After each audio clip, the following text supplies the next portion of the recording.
Hey guys, how's it going? This is Dilmer again, and welcome back to my channel. So, I wanted to take a little bit of time today to talk about how to find time to work on your projects.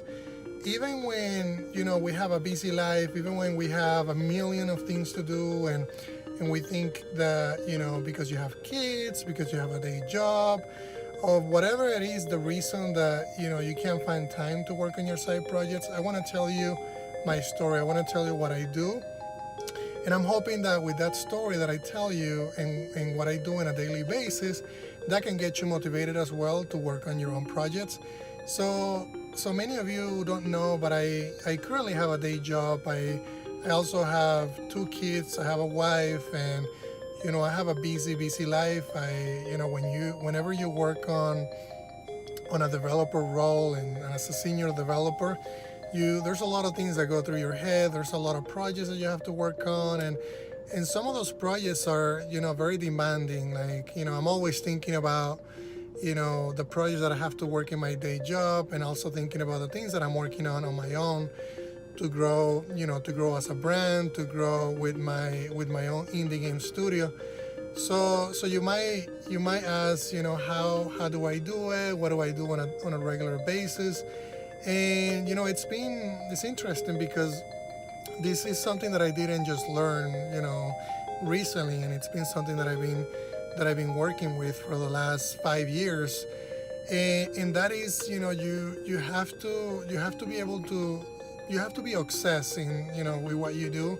Not only you have to be obsessed, but you have to be very passionate about what you do. And there's a lot of people that are pretty successful that say that you have to be obsessed, that you have to be passionate, and it's true. I mean, you have to. The reason why you have to be so passionate is because if you're not passionate, how are you gonna wake up early in the morning? Like, the only way that I can wake up at 5 a.m. every day is because I get to do what I love. I get to do, I get to make games. I get to make apps, and that's the only reason why I wake up so early, is because I love to do it. I love to see people playing my games. I love to see kids playing my games. I love to see people using my apps.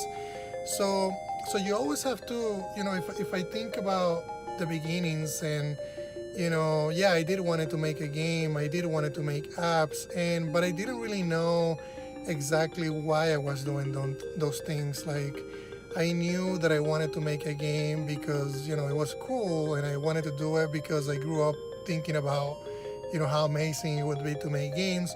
But that wasn't everything. As I think about it, and this is something that you might not know from the very beginning, but it is very important that you get very clear in your head. If somebody asks you, why are you doing what you're doing? Like, why are you making games? Why are you making apps? Why are you working so hard? And that's the question that you have to answer yourself. And when you answer it, it's gotta be a straight answer. It's gotta be, if you ask me why I make games, it's because I want to see somebody outside on the street playing one of my games one day. I want to go to the airport and I want to see somebody playing one of my games. I want my kid to keep playing my games. I mean, my kid, every day, every time I'm working on a game, he's super excited to test them. And I mean that to me is success. That to me talks a lot about what I'm doing, and that is my why. There's so many things that you can do to be motivated, but the most important one is you have to find out what your why is. You have to write it down. You have to stick it to your head, and that's what's gonna keep you growing.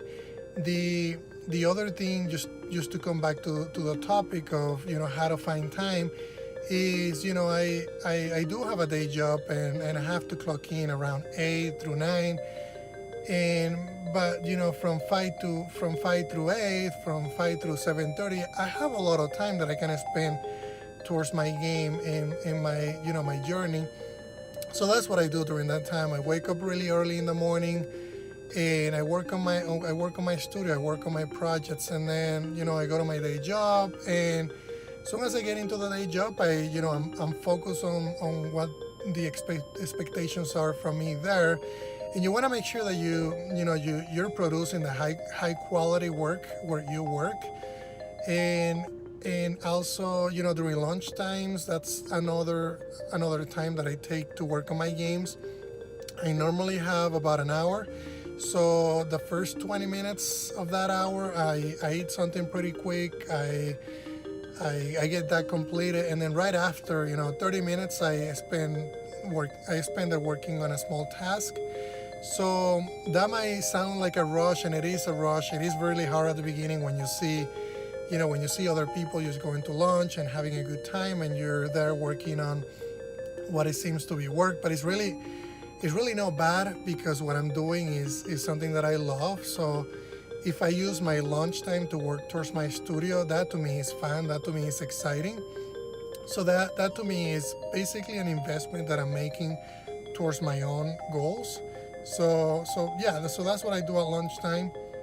And then at night, I do the same thing. As soon as my kids are in bed, my wife is in bed, I go to my office and I open Trello and I start working on my projects. So just to give you an overview, it's, you know, you have to find time, and if you love it, if you're obsessed with it, you're gonna find time no matter what. And I'll give you a very good example. Right now, I got off from work and I didn't have time to get a video posted. And you know, I figure I could park somewhere close to work and just do a video on what I'm passionate about. And I'm pretty passionate about, you know, completing projects, and I'm passionate about telling people what I'm doing. So even in places where I know it's not my studio, I'm not in my office, but I find the time. And I think it's important for you to know that, you know, you have to do almost the impossible to complete those tasks. Do whatever it takes to get them done, and that's what's important, because you want to build consistency in everything that you do. So I hope this was helpful, guys. I appreciate your time, really appreciate it. And if you can share this video, if you can, you know, subscribe to the channel, that will be pretty awesome. And thanks again. This was Dilmer. Thank you, guys.